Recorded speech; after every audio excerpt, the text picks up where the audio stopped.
Voilà, bonsoir, bienvenue. Un grand merci d'être ici pour nous accompagner dans la présentation du livre d'Irene Castro.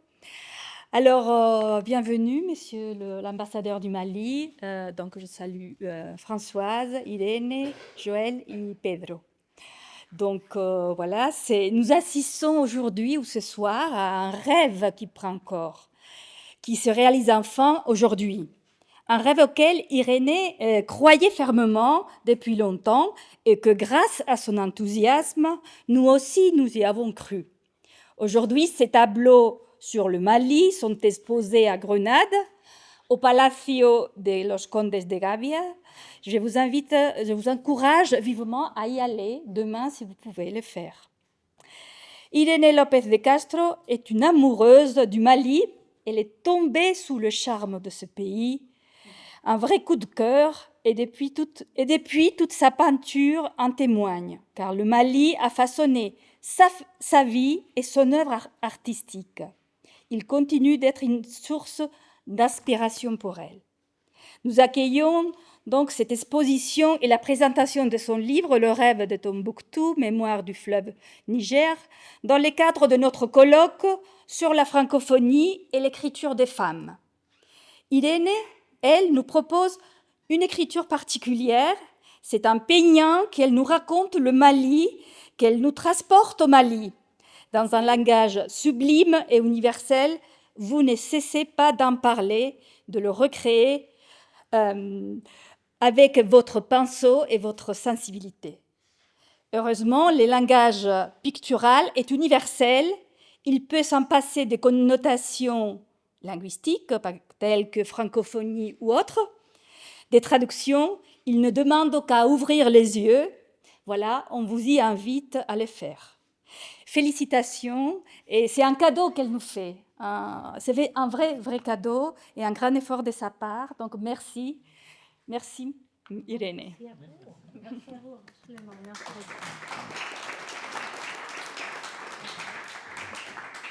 Merci. Bonsoir à tous. Donc, depuis la Maison de France et aussi depuis la Cita Cultural Francesa en Granada, qui est un événement qui est organisé depuis 17 ans à Grenade pour promouvoir les liens entre la France et l'Espagne, eh bien, je voudrais remercier d'abord l'ambassadeur du Mali d'être présent ce soir. Merci beaucoup de nous accompagner dans cet événement qui, je crois, est très important pour Irénée et très important aussi pour Grenade, puisque on a pu recréer un pont culturel entre Tombouctou et Grenade, qui est un pont culturel historique et qui est très bien reflété dans son livre et dans son exposition. Donc merci à tous d'être présents. Simplement aussi remercier l'Université de Grenade, qui est une des institutions qui nous aide le plus dans la Cita Cultural Francesa en Granada depuis le début, depuis que Françoise l'a créée il y a 17 ans. Donc pour nous pouvoir compter sur cette collaboration avec en particulier le département de philologie française de l'Université de Grenade, c'est vraiment très important. Ça apporte un cadre scientifique et universitaire qui est essentiel pour pouvoir donner de la crédibilité à notre projet. Et donc c'est un vrai cadeau, cette présentation ce soir et puis ce colloque qui a été aussi organisé en parallèle de la Cita Cultural Francesa en Granada. Donc merci à tous d'être présents ce soir. J'espère que vous allez profiter de ce cadeau que nous fait Irénée et bonne soirée à tous.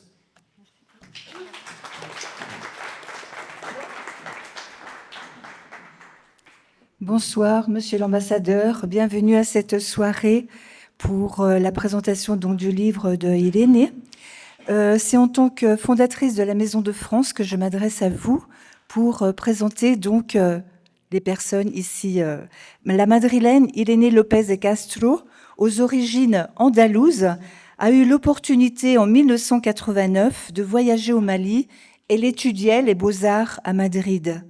Ce premier séjour a été une révélation pour elle et a marqué son avenir, tant personnel qu'artistique. Elle a réalisé de nombreux voyages à partir de là au Mali. À partir de ses carnets de voyage et de sa technique particulière de dessin et de peinture, elle a su exprimer la beauté de ses paysages, du désert, du Niger, de son peuple. Son œuvre picturale est dense. Dotée d'un talent reconnu internationalement, elle a été invitée à réaliser de nombreuses expositions, une trentaine, en Espagne, en France, en Grande-Bretagne, en Italie, au Mali et maintenant à Grenade.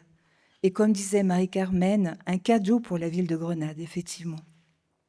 Grande artiste peintre, mais aussi écrivaine, son œuvre picturale séduit, son livre également. Un livre écrit avec délicatesse et sensibilité, d'autant plus touchant s'agissant également des vivances de l'auteur. Je souhaite, pour ma part, beaucoup de succès à ce bel ouvrage en français, qu'il serve, tout comme l'édition en espagnol, en italien et en anglais, de pont culturel entre le Mali et nos pays occidentaux. Joël Guatelli Tedeschi. Les grandes passions de Joël Guatelli Tedeschi ont été et le sont toujours les voyages, la civilisation, la littérature, la traduction. Récemment retraitée, elle a été professeure de civilisation à la faculté de traduction de l'Université de Grenade. À partir de 2004, elle a dirigé le séminaire TradCol, traduction collective de la voix lyrique, consacré à la poésie contemporaine, notamment entre l'espagnol, le français, l'anglais, le polonais et le russe.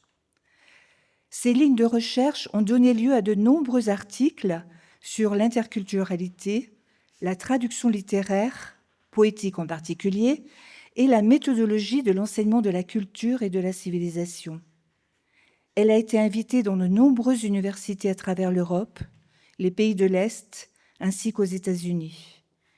Il était donc tout naturel que Joël Guatelli Tedeschi ait été choisi pour traduire le rêve de Tombouctou, mémoire du fleuve Niger. Elle a su s'approprier le texte original et le restituer dans un français soigné, tout en préservant l'élégance, le ton et la beauté du récit original. Notre troisième invité, Pedro Enriquez, est très ami de Irénée, donc je laisse le soin à Irénée de le présenter. Voilà, je vous remercie beaucoup.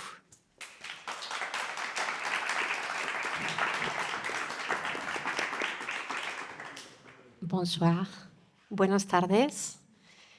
Bon, je voulais présenter à Pedro à la fin de la présentation, mais comme je vais le faire maintenant parce que tu as dit que c'était moi qui allais le présenter. Donc, Pedro, il est un architecte né à Granada, membre de l'Académie des Belles-Lettres de Granada.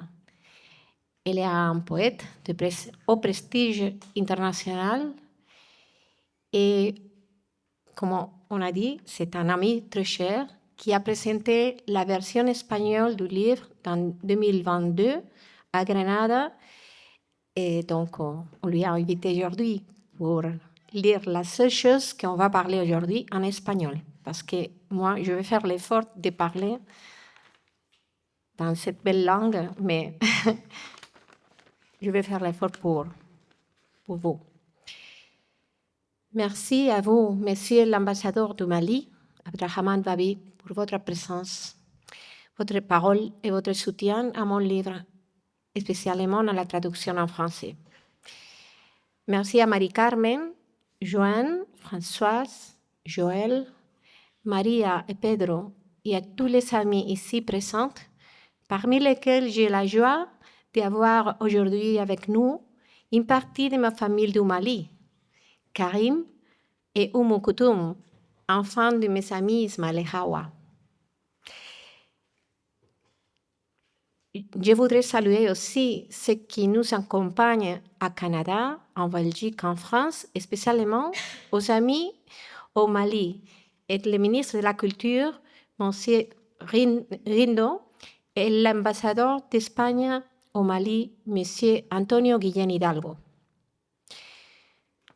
Nous sommes ce soir au beau Carmen de los Mártires à Grenade dans le cadre d'un colloque universitaire sur la francophonie. Je remercie mon père Fernando López de Castro, grâce à qui je sais que j'ai des ancêtres à Granada depuis le XVIIe siècle. Grâce à lui, j'ai aussi hérité une bonne oreille musicale qui m'a aidé à apprendre un peu du français au cours de mes voyages au Mali. Cela m'a permis de comprendre les enseignements de mes amis et de communiquer avec eux. Sur l'écran, il y a une carte du Mali qui montre les grands fleuves Niger, fil rouge de mon livre où figurent les villes où j'ai rencontré mes amis. Je vais lire seulement en français 3 phrases de ce livre. Et après, je vais céder la parole à ma chère traductrice Joëlle, que je tiens à remercier et féliciter encore pour un travail fait avec l'intelligence et le cœur. Merci. Un moment, seulement 3 phrases. Merci beaucoup. Un voyage peut-il transformer une ville à jamais? Est-il possible de sentir les liens étranges et puissants avec un endroit situé à des milliers de kilomètres de son propre lieu d'origine? Qui donc nous guide pour que nous nous trouvions au bon moment et à l'endroit voulu? Je vais donc lire le préambule du livre. En 1989, jeune étudiante des Beaux-Arts, j'ai eu la chance de parcourir la grande boucle du fleuve Niger. J'avais 21 ans et ce voyage initiatique a eu en moi un grand retentissement et m'a relié à une lumineuse source d'inspiration artistique. Je suis rentrée en Europe bien décidée à transmettre par ma peinture cette incroyable beauté africaine. Plus tard, j'ai visité le Mali à de nombreuses reprises, établissant de ce fait un lien profond avec le pays et mes amis africains. Pendant tout ce temps, le Sahel a fait partie de ma vie. Mes peintures ont été exposées dans de nombreux pays, servant ainsi de pont entre les cultures. En tant qu'artiste, mon évolution est intimement unie à la contemplation de ces scènes, aux rencontres humaines, à mes carnets de voyage, mais aussi à la distance. L'éloignement est aussi nécessaire que les voyages eux-mêmes. C'est au retour, dans mon studio, que mes peintures prennent vie à travers le filtre doré du souvenir. En 2012, les djihadistes ont envahi Tombouctou et depuis lors, il n'y a plus de paix au Mali et aucun voyage au nord du pays n'est sûr. Cependant, par-delà la tristesse, le souvenir de sa beauté culturelle continue à alimenter une espérance de paix. Près du Niger, dans la mémoire du grand fleuve de la vie, perdure l'histoire de ma rencontre personnelle avec la beauté et mes amitiés maliennes. Et c'est avec toi, toi qui lis ce livre ici présent, que je désire avec vous tous la partager. Merci Joëlle. Pourrais-tu nous parler un peu de ton aventure en traduction avec moi? Oui. Alors avec plaisir, je vais lire parce que comme ça, ce sera plus court, parce qu'autrement je risque de... Alors merci à vous tous, bien sûr, ici réunis, de distraire un peu de votre temps pour souhaiter la bienvenue à cette traduction du livre « Le rêve de Tombouctou, mémoire du fleuve Niger ». L'original en espagnol circule depuis quelque temps et a déjà séduit plus d'un lecteur que captive le nomadisme d'une artiste peintre espagnole fascinée par les chemins maliens. Les routes grises, le fameux goudron, les pistes de terre rougeâtres et surtout la veine palpitante du Niger, ce Djoliba, grand fleuve de la vie, se sont offertes à Irénée Lopez de Castro, non pas pour être parcourue, mais pour la parcourir elle, la traverser, la transporter, afin que s'ouvrent l'espace et le temps de la rencontre avec l'autre. Le Mali est le lieu où, bien assurée de ses propres racines, Irénée s'en est cherché d'autres, puissantes et régénératrices dans la beauté, des paysages, des êtres, des traditions, de l'art du pays africain. Nous n'avons pas conquis l'Afrique, c'est elle qui nous a conquis, écrit l'auteur. Mais il ne s'agit pas tant de conquête que d'un voyage initiatique, un Bildung roman amoureux, aux mille étreintes par lesquelles apprendre, comprendre, vibrer et exalter aide à se construire en singularité et en altérité. Tout voyage de formation est tension vers un but. Et c'est parce que ce but, la mythique Tombouctou, une ville du Mali, certes, mais plus encore une contrée de l'âme, a longtemps échappé à Irénée qu'elle est devenue l'axis mundi de son univers. Irénée est peintre. Depuis toute petite, ce mouton noir, cette rebelle, dans son cosmos malien, une arma. Lisez le livre et vous verrez combien ce mot est riche de sens. Elle dessine, elle peint, elle croque, à pleine pointe de graphite et à pleines dents, le monde qui, à partir de son premier grand voyage, est dans une large mesure devenu africain et par-dessus tout malien.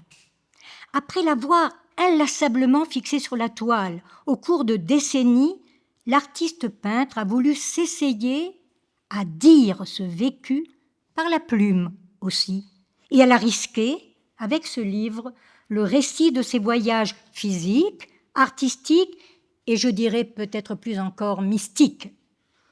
Le livre, lentement conçu, a ensuite été traduit en italien, en anglais, et grâce à l'entremise de Françoise Souchet, il m'a été proposé pour que j'en fasse un ouvrage en français. J'ai traduit au cours de ma carrière universitaire surtout de la poésie, individuellement ou collectivement, et c'est parce que, en lisant ce livre et traduire, c'est lire, je suis rentrée en empathie avec l'auteur comme femme, comme peintre, mais aussi comme poète, que j'ai accepté le défi de traduction. Lisant ce que je croyais être au premier chef un récit de voyage, j'ai été portée par l'intérêt des anecdotes, mystérieuses comme celle de la visite au féticheur, épiques lors de la tempête sur le Niger à bord de la pinasse d'Oumar Maïga, tragique quand Irénée rencontra la femme sans visage, victime d'une bactérie carnivore, ou cocasse dans les démêlés à l'aéroport de Bamako, où un bloc de sel peut être pris pour une bombe. Mais au-delà de ces narrations savoureuses, je suis rentrée en amitié avec des personnages inoubliables. Le sage Yacouba, l'artiste, le grand frère Kandioura Koulibaly, le poète et protecteur du fonds Kati, Ismaël Diadier et sa famille. Quoique, à vrai dire, ce sont les portraits de femmes qui m'ont marqué, ému. L'ami, Hawa. Et puis Mouneissa, Konimba, Aniki et tant d'autres. J'ai pu encore, trait de suprême importance, partager des réflexions d'une spiritualité accueillante, fervente, imprégnant chacune des pages. Et enfin, à la traductrice du lyrisme que je suis, il a été donné de ressentir au tréfonds la palpitation poétique. Et j'ai été soulevée par les courants lyriques d'un fleuve et d'une femme. Arriver à Tombouctou, la ville rêvée, le but fabuleux, a coûté des années d'essais infructueux à Irénée. Par faire une traduction, C'est aussi la tentative frustrante, souvent frustrée, de toute traductrice pour parvenir au texte culturellement, ethnographiquement, émotionnellement, éthiquement et esthétiquement acceptable et accepté.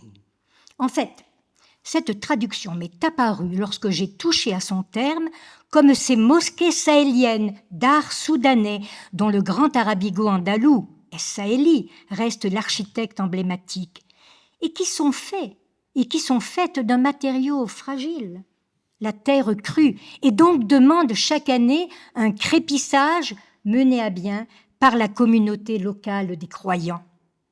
Ce rêve de Tombouctou en français est en quelque sorte, en poussant peut-être un peu loin la comparaison, mais on m'en excusera certainement, ma mosquée de Djingareber. Cette mosquée, aussi belle qu'altérable, qu'Es-Saheli, qui avait en tête le modèle opulent des palais et lieux de culte originels, des lieux de culte orientaux, pour moi, l'original lumineux d'Irénée, érigea cependant dans ce matériau originel pauvre et essentiel qu'est la terre crue. Oui, une traduction, selon moi, à la beauté, mais aussi la vulnérabilité des reproductions en un matériau plus faillible que celui de l'original inaltérable. Et donc cela suppose des efforts, des tensions heureuses, des trouvailles, mais aussi des échecs, des faiblesses du texte à un moment donné ou à un autre qu'il faut réparer et retoucher. Tout comme Djingareber, le texte traduit a bénéficié du crépissage d'esprits clairvoyants, amis de l'original, Aniki au Canada, Pailly au Mali, Françoise Souchet surtout, ici, à Grenade. Merci Françoise pour tes relectures exigeantes qui parfois certes m'ont altérée, je le dis, mais qui m'ont tant aidé à relisser, resculpter, rehausser le texte traduit.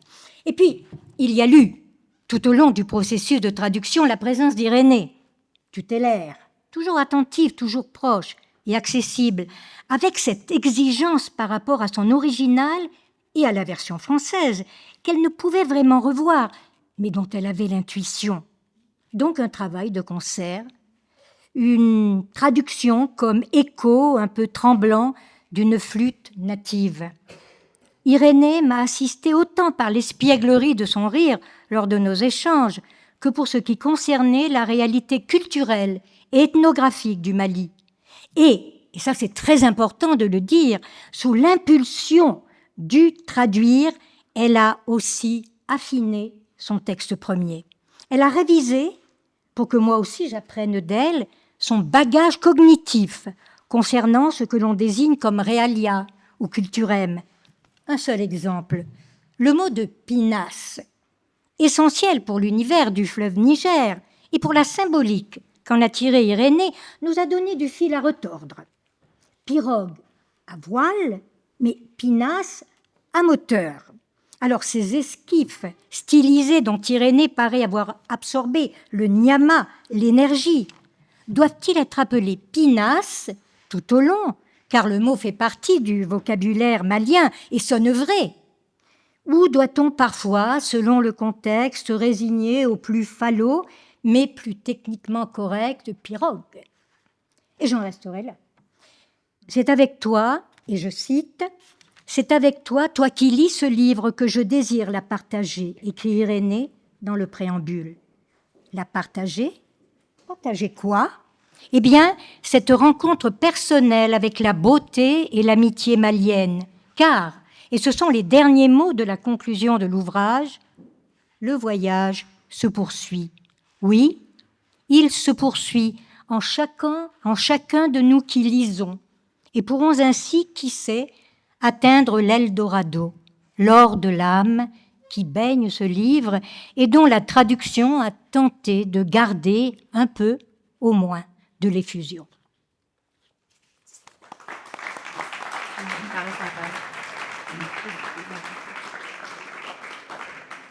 Merci. On continue avec la photo. Merci Joël. Oui, les femmes sont au cœur de mon inspiration. Mon grand frère Kanju a dit « La force d'une femme, c'est la force du monde ». C'est pour ça qu'au Mali, si quelqu'un te félicite pour ton courage, tu dois répondre « C'est grâce à ma mère ». Aussi, Tombouctou, c'est un nom de femme. Timbuktu, ça veut dire en tamashek le lieu de Buktu, une vieille femme touareg, gardienne d'un endroit dans le désert. J'étais impressionnée pour la beauté des femmes maliennes depuis le premier voyage en 1989. Mes tableaux s'inspirent souvent à ces femmes. Joël, s'il te plaît. Irénée va à un marché à Bamako la première fois qu'elle va à ce marché. Et elle écrit « Cela ne faisait plus aucun doute. J'étais bien en Afrique. Et je venais de découvrir ces femmes féeriques. Je fus frappée par la beauté de leurs vêtements multicolores, leur visage, leur allure. Plus tard, elles deviendraient mes muses. Il se peut que, par la peinture, j'ai tenté d'absorber une partie de leur être pour leur ressembler un peu, acquérir leur caractère, leur énergie, leur attrait, leur pouvoir de femme. Quand je peins mes portraits, ils ne sont pas réalistes. Bien qu'ils soient suscités par quelqu'un en particulier, ce n'est pas tant la ressemblance physique que je cherche, mais l'être profond. Je pars d'un croquis de voyage, d'un souvenir vécu, d'une image personnelle, et c'est seulement à travers l'inspiration que je réalise les peintures. Dans ces portraits, disons mystiques, je crois que l'âme transparaît et que l'on reconnaît quelque chose qui nous unit. Je caresse la partie humaine et divine, non seulement la leur, mais la mienne aussi.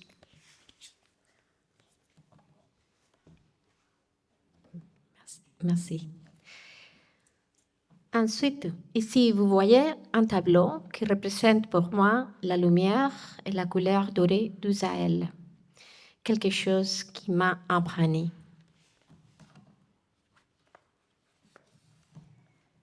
L'Eldorado, l'or de l'âme.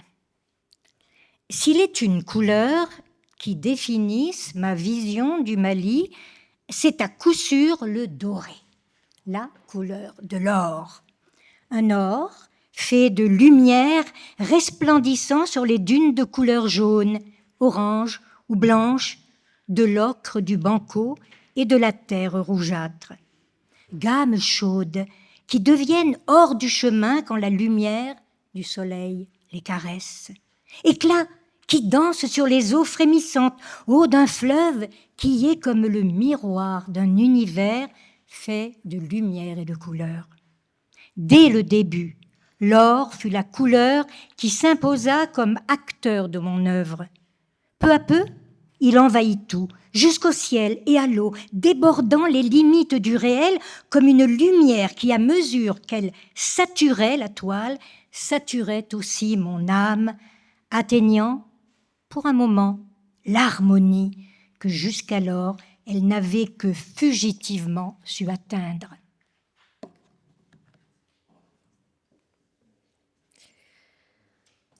Cette image sur l'écran vous montre mes carnets de croquis faits au Mali. Parce que dans mes voyages, je n'ai pas assez de temps pour mes tableaux, mais j'emporte toujours avec moi un carnet pour dessiner les paysages et les personnes que je rencontre.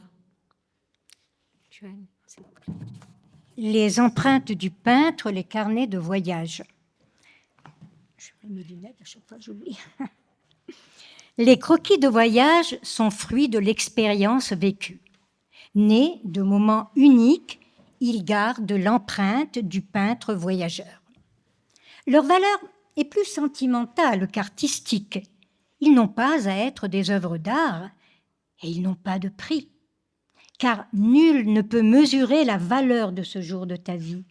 Il y a de cela 10 ou 20 ans où tu es passé dans un lieu que tu ne reverras probablement jamais.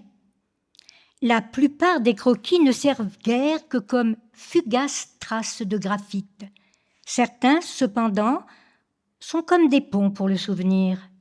Avec la distance, et même bien des années après, un simple dessin au crayon peut servir à renouer un lien avec cet instant précis où tu as dessiné dans un certain endroit et où tu as plongé ton regard dans les yeux de quelqu'un qui a posé pour toi. Ce sont, pourrait-on dire, des semences d'un tableau qui ne se matérialise pas toujours, mais qui palpite entre les lignes du souvenir. Il arrive que ce tableau veuille voir le jour et surgisse de retour chez moi, dans mon studio, depuis le cœur et la liberté que suppose la création artistique.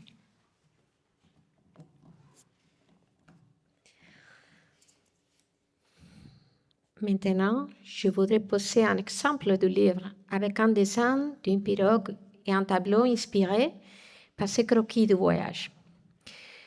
Vous voyez aussi un petit code QR qui, une fois scanné, ouvre une piste musicale malienne, dans ce cas de Alifar Katouré. Dans le livre, il y a beaucoup de reproductions de mes peintures et de nombreux QR qui apportent des informations supplémentaires sur mon œuvre. Joël, s'il te plaît. Irénée se trouve au bord du fleuve Niger. Elle attend le bac qui va lui permettre de traverser de l'autre côté. Et le bac tarde à arriver, alors elle se met à dessiner. Et elle dit « Tant mieux, car cela me donna le temps de dessiner une barque échouée tout près de nous. » Les filets baignaient dans l'eau, elle reposait, tranquille, suavement bercée par les courants du fleuve. Cette image se grava profondément en moi. Parfois, quand on peint d'après nature, on emporte avec soi quelque chose d'indéfinissable. De ce petit croquis surgit toute une collection de barques échouées, gravures, peintures ou sculptures. Dès le départ, les pinasses me semblèrent être un thème des plus simples et des plus esthétiques. Par cet humble crayon, dessin au crayon, je me suis reliée d'une certaine façon à l'âme de la barque. Mon ami Kandjoura dirait que j'en ai absorbé le nyama, l'énergie qui, selon lui, habite toute chose. Par ce dessin, je devins pirogue, une pirogue échouée. À partir de ce moment-là, des barques arrivèrent plus nombreuses sur mes toiles. Je tentais inlassablement de reproduire la perfection de cette ligne noire sur son propre reflet. Elles figurèrent dans maintes expositions et cela devint presque un symbole de ma peinture du Mali.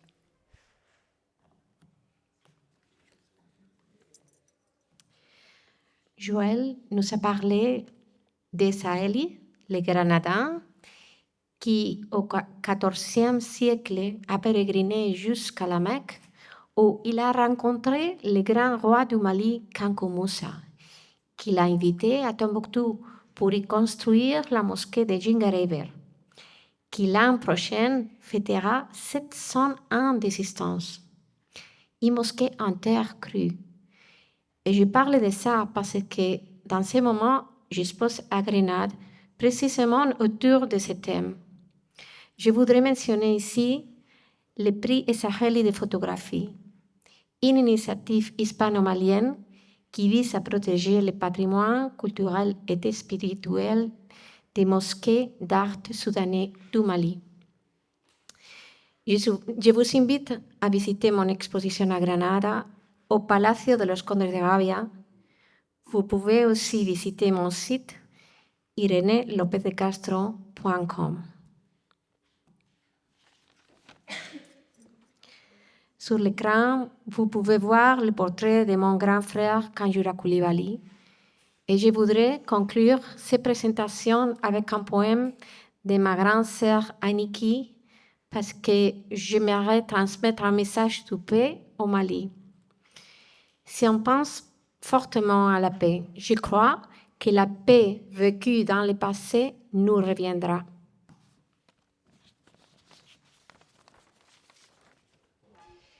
Pour entrer en phase avec un esprit de paix, je vais jouer de la flûte native amérindienne. 1 minute et demie. Après, Joël lira le poème original de Aniki et Pedro lira sa traduction en espagnol faite avec ma collaboration. On a fait ça ensemble. Pedro, vraiment, merci beaucoup pour nous accompagner aujourd'hui. Je sais. Et après, si certains d'entre vous veulent acheter ce livre, c'est possible à la fin de la présentation. Et pour le public en ligne, vous pouvez me le demander à travers de mon email ou le commander via Amazon.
Donc pour terminer, le très très beau poème d'Aniki, qui vit maintenant au Canada, mais qui est une grande, grande amoureuse du Mali.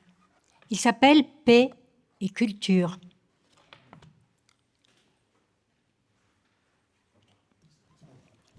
Nous étions nés ensemble. Le Mali était notre lait, notre miel, immensité, silence, bleu la nuit, avec l'étoile du matin protégeant ce mystère d'être un peuple sans haine, survivant des grandeurs du passé. Après le Sahara, les terres d'El Sahel, à peine prospères que le Niger embrasse, un pays moutonnant de dunes et de rivages dorés, quand la brise montant de l'eau emportant tous les bruits de la vie, comme en rêve. Les silhouettes, les têtes enturbanées, les paniers des enfants qui couraient sur la berge, les pirogues qui apportaient les dattes, les cocos et les nattes, les mosquées en terre, minuscules devant Dieu. C'est ce mirage que nous montre Irène, projeté sur ces toiles, avec ces hommes et ces femmes véritables qui vont ou viennent dans la lumière seulement, unique, si proche et si lointaine. Il y a le présent qui nous blesse. Seul l'inconnu du futur pourra nous consoler.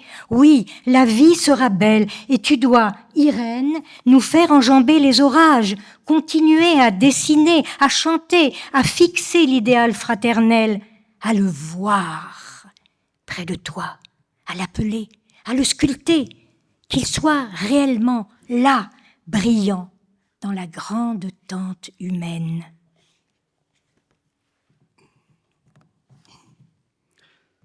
Gracias, Irene, por la oportunidad de poder decir este poema, magnífico poema. Paz y cultura. Nacimos juntos. Malí era nuestra leche, nuestra miel.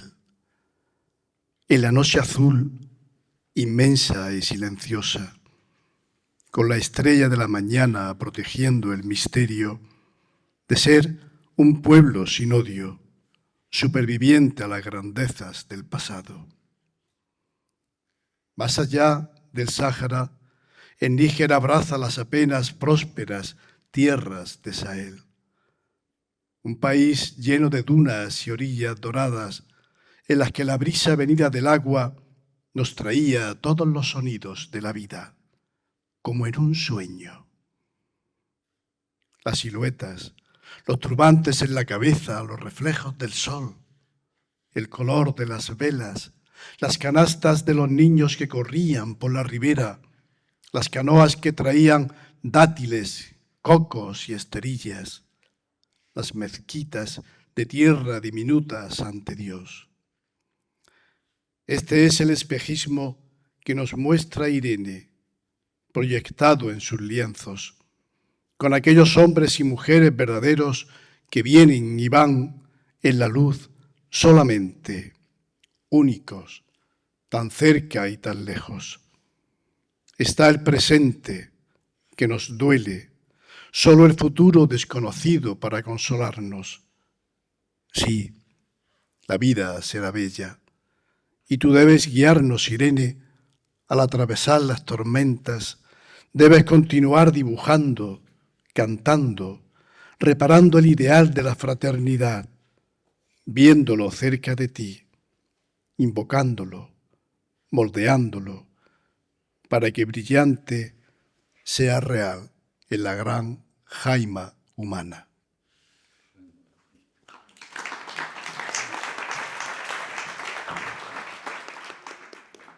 Buenas noches a todos, señoras y señores. Soy el embajador de Mali en España. Es un placer para mí estar hoy para participar a este muy importante evento, la presentación del libro de la señora Irene, la version en français. D'abord, je tiens à remercier chacune et chacun pour avoir pris le temps de venir participer avec nous à cet événement. Nos amis de la Cita Cultural, porque estoy aquí para este cultural evento. Ma présence est fondamentalement liée à cette activité culturelle. Elle ne le sait pas. Je suis revenu du Mali seulement hier. Si. Donc, mais j'ai dit, es muy importante para mí de venir aujourd'hui y participar en este evento. Nos amis de Cita Cultural, le travail de la señora Irene López de Castro y la excelente traducción de la señora Joël, avec la lecture du français. Bon, Madame Françoise est là pour mieux apprécier que nous autres. Remercier, agradecer cada una y cada uno qui ont permis d'avoir ce livre traduit et de pouvoir participer, et vous remercier toutes et tous pour votre présence aujourd'hui. Le livre dont nous parlons, Le rêve de Tombouctou, les souvenirs du fleuve Niger, effectivement déjà, ça dit le Mali. Parce que quand on parle du Mali, on est obligé de citer le fleuve Niger, c'est le fleuve Djoliba, qui veut dire dans une de nos langues, effectivement, El Sangre, c'est ça. Donc le fleuve qui donne la vie, le sang, c'est ça, c'est le grand sang, le Djoliba, parce que c'est ce qui fait la vie de ce peuple depuis des millénaires. Mais quand on parle aussi du Mali, on est obligé de citer Tombouctou. Je me rappelle, il y a des années en arrière, quand je visite le monde, où je voyage, et que je rencontre des gens, ils me demandent, mais vous venez d'où? Je leur dis que je viens du Mali. Beaucoup ne comprenaient pas. Mais quand je leur dis, est-ce que vous connaissez Tombouctou? Ils me disent, si, je savais Tombouctou. Je dis, ouais, Tombouctou est en Mali. Ils disent, ah bon? Ils sont tous en surpris. Donc, quand on cite le fleuve Niger et quand on cite Tombouctou, on a cité le Mali. Le travail qui a été fait était un travail que nous saluons au Mali. Elle a parlé du ministre de la Culture, le ministre Guindo, effectivement, qui connaît très bien le travail que fait Mme Irénée depuis des années. Et sur une question culturelle, qui est vraiment fondamentalement le but de ma présence ici aujourd'hui, dans ce qui a été dit dans ce livre, qui résume pas mal de facteurs de la vie au Mali, c'est vrai, hein, entre ce qui se dit à l'aéroport, voilà, ce qui se passe au marché, effectivement, ce qui se passe sur le fleuve Niger, oui. Pour revenir sur un certain nombre de points, le livre de Mme Irénée est un livre que nous avons chéri, nous l'avons pris dans notre cœur aussi parce que, effectivement, elle décrit certaines réalités que nous assumons. Est parte de notre vie là. C'est ça, c'est une partie de notre vie. Des points ont été évoqués ici. Le marché, oui, ces femmes qui circulent comme ça c'est effectivement nous. Oui, la pinasse, ce n'est pas seulement que la pirogue avec le moteur, mais c'est vraiment la pinasse. Parce que c'est un concept qui fait partie de la vie malienne. Et donc, vraiment, effectivement, nous la préférons comme étant la pinasse. Voilà. Et ensuite, la mosquée de Djingarebe qui a été évoquée avec l'œuvre de Es-Sahili au XIVe siècle, ce n'est pas que de la terre. C'est une terre qui vient de la région de Tombouctou, qui est l'Alhor. C'est aussi une terre qui a sa particularité. Ce cérémonial qui est fait chaque année, ce n'est pas qu'avec la terre, c'est avec des mélanges, un héritage multiséculaire, et ce produit, l'Alhor, qui est utilisé et qui donne cette forme de terre avec laquelle nous faisons ce crépissage-là. Oui, la couleur dorée, c'est vrai, c'est une des bandes verticales des 3 bandes du Mali. C'est vrai que le doré fait partie de notre vie, pas que pour l'or, parce que comme elle l'a dit, plus que le roi, c'était l'empereur Kankou Moussa. Ce n'était pas le roi Kankou Moussa, c'était l'empereur Kankou Moussa. C'est pas dire empereur. Si. C'est plus facile. De dire le roi. Moumoui bien. D'accord. Effectivement, l'empereur Kankou Moussa, donc l'histoire aussi retient qu'en 1324, effectivement, c'est l'homme qui a distribué le plus d'or et qui a fait chuter le cours de l'or en Égypte pendant au moins une décennie. Donc ça aussi, c'est connu dans l'histoire. Et ça aussi, c'est un héritage que nous assumons au Mali. On a parlé des femmes, la place de la femme. Comment est-ce qu'elle exprime les femmes? Comment est-ce qu'effectivement, face à une situation, il faut aller remercier les femmes?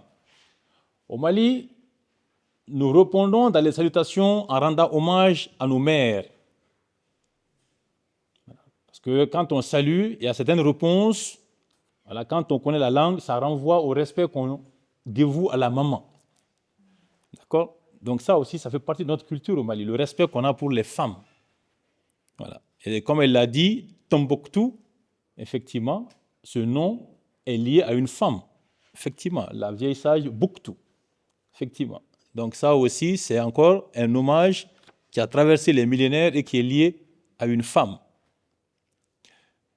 Et saluer encore une fois ce travail pour dire que ce que nous retenons de notre lecture, de notre compréhension de l'œuvre de Mme Irénée, et qui est dans ce travail que nous avons eu la chance d'avoir, effectivement, d'abord en espagnol, en 2022. J'ai eu la chance d'être effectivement au Parc des Retirs ou à la bibliothèque quand il y avait eu cela après l'événement de Grenada. Merci encore, Seigneur. Nous avons eu la version en anglais, to read a couple of sentences, c'est vraiment excellent. Nous avons vu la version en italien. D'accord? Donc aujourd'hui, nous sommes contents d'avoir la version en français. Voilà. Donc le français est une langue de travail au Mali, donc c'est bon que nous ayons ce document pour travailler aussi avec. Je voulais dire que nous retenons essentiellement 5 facteurs pour résumer ce livre pour nous. La cultura. D'abord, c'est la culture. La pace. Ensuite, c'est la paix, effectivement. Ensuite, c'est la beauté, la bellezza. Si. Okay? Ensuite, c'est l'amour, la mort. D'accord? I, ensuite, c'est l'amitié. L'amitié. Donc, ce sont à peu près ces 5 grands piliers que nous retenons. La culture que nous connaissons, que nous avons, que nous partageons avec le monde. La paix, qui fait partie fondamentalement de notre façon de vivre. À Tombouctou, quand on salue Wanda Subo, Dala Fieida, c'est comme ça qu'on répond. Quand on salue quelqu'un, Ninda Subo, bonjour, et on répond Dala Fieida. Dala Fieida, ça sort de l'arabe. La fia. La fia, la paix, salam. Donc c'est comme ça qu'on salue à Tombouctou. Et à Gao aussi, en tout cas en Songhai. Quand on salue les gens et que les gens répondent, on répond avec la paix. D'accord?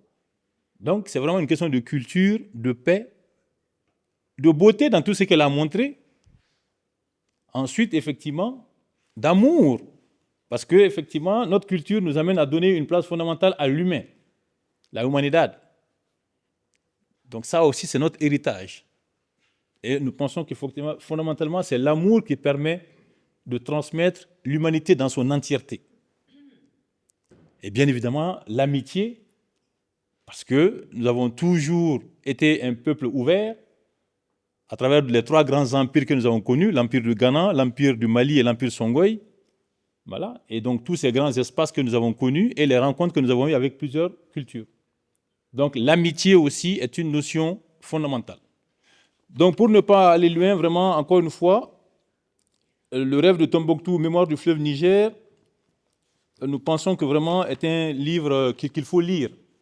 Elle le dit vers la fin, elle s'adresse à nous qui partageons avec elle, nous qui devons lire, lisons. Je crois qu'au nom des autorités de la République du Mali, au nom des autorités culturelles, en ma qualité d'ambassadeur extraordinaire et plénipotentiaire, nous sommes fiers d'être ici. Nous saluons le travail et la contribution des uns et des autres. Et nous disons que pour nous, Madame Irénée a fait un travail que nous considérons comme un travail culturel qui est plus qu'un pont. C'est vraiment un lien de sang. Parce qu'un pont, au moins, peut se casser. Hein? Okay, una punto, voilà, c'est ça peut se casser. Mais un lien de sang, non. Donc, un lien de sang, est-ce qu'à transmettre de génération en génération. Et donc, vraiment, c'est un lien de sang. Et nous pensons que c'est quelque chose que nos amis doivent lire. Les valeurs que j'ai évoquées, la culture, effectivement, vous êtes une femme de culture, nous vous saluons pour cela. Ce que j'ai évoqué, la paix, vous faites la promotion de la paix. Au Mali, nous travaillons à la paix. Nous sommes confrontés à des questions de sécurité et d'insécurité. Le Nord, on peut y aller. Mais ce n'est pas tout le monde qui peut y aller et il y a beaucoup de contraintes. Donc, on demande à certains d'attendre d'abord pour pouvoir organiser d'autres choses. Sinon, même l'année prochaine, il doit y avoir un grand événement culturel au Mali, à Tombouctou. Voilà. Mais effectivement, nous allons continuer à vivre et à faire vivre notre culture et à travailler sur ces problèmes d'insécurité. Et nous espérons, c'est ça, que très prochainement, nos amis pourront revenir pour participer à ça. Donc, elle fait la promotion de la paix et nous sommes pour la paix. Et nous recherchons la paix, la paix, muy importante. Bien évidemment, la beauté qu'elle décrit, c'est la réalité de ce qu'elle voit. Bien évidemment, l'amour dont elle parle, c'est ce que j'ai dit, c'est cet amour d'humanité dont nous faisons la promotion aussi. Et effectivement, elle est en tout cas un porteur ou en tout cas quelqu'un de concret dans ce domaine-là et nous saluons cela aussi. Et enfin, j'ai parlé d'amitié, amigos, amigas, si. Oui. Nous sommes en Espagne, et Reino de España est un muy magnifico el país. Okay? Nous aimons bien ce grand pays qui est l'Espagne et nous avons une bonne coopération, le Mali et l'Espagne. Madame Irénée est une amie du Mali et nous nous considérons comme un ami, moi, en ma qualité d'ambassadeur, de l'Espagne aussi. Donc, c'est vraiment des relations d'amitié. Voilà, avec John, son mari, la famille et les autres qui sont là. Nous considérons tous ceux qui sont venus aujourd'hui comme des amis. Okay? Nous sommes des amis ici aujourd'hui. Donc, c'est vraiment ce que je voulais dire. Pour finir, l'exposition qu'elle est en train de faire, nous allons aller regarder aussi demain. parce que c'est sur le Sahel. Et comme elle l'a dit, yo creo que es muy importante para visitar este muy importante y muy interesante exposición también. Voilà. Donc ceux qui auront le temps, effectivement, passer, voir ça. Nous, demain, en tout cas, nous nous ferons le devoir avant de repartir sur Madrid, donc d'aller voir cette exposition. Et je pense que nous aurons encore de belles choses là-bas. Et vraiment, nous saluons le travail qui est fait dans ce sens-là. Para terminar, me gustaría agradecer cada una y cada uno por su presencia hoy. Es un placer. Yo creo que es muy importante para leer este libro. Nous avons là la version en français, madame, nos amis de Cita Cultural, mais il y a aussi la version en espagnol. Et je pense que chacun va partir avec un livre et acheter un livre et continuer à lire. Voilà. Muchísimas gracias y muchísimas gracias.